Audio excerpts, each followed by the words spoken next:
সুলাইমান আলাইহিস সালাম শক্তিশালী একজন নবী ছিল। উনি মালাকুল মাউতকে বলেছিলেন, মালাকুল মাউত, আমার মৃত্যুর সামান্য কিছু আগে আমারে বইলো, আমার একটা কাজ আছে। মালাকুল মাউত মৃত্যুর কিছু সময় আগে এসে বলল, সুলাইমান, টাইম ইজ আপ, সময় শেষ, অল্প কিছু সময় বাকি, কি করবেন করেন।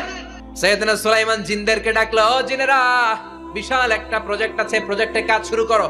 আর কিছু জিনকে বলল, চারদিকে গ্লাস ফিটিং করা একটা রুম বানাও।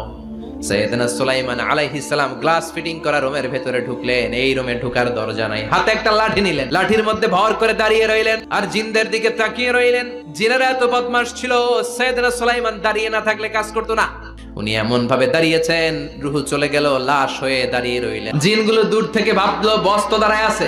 জিনেরা মনে করছে বস দাঁড়ায় আছে, কাজ করতে হবে। করতে করতে পুরা প্রজেক্টের কাজ শেষ। ইন দ্য মিন টাইম এই কাঠ খাওয়ার পোকা সুলাইমান আলাইহিস সালাম লাঠির ভেতরে ঢুকে লাঠিও খেয়ে ফেলেছে। সাইয়েদনা সুলাইমান আলাইহিস সালাম ধপাস করে জমিনে পড়েছে। আর জিনেরা কয়, হায় হায়, খালি খালি কাম করছে।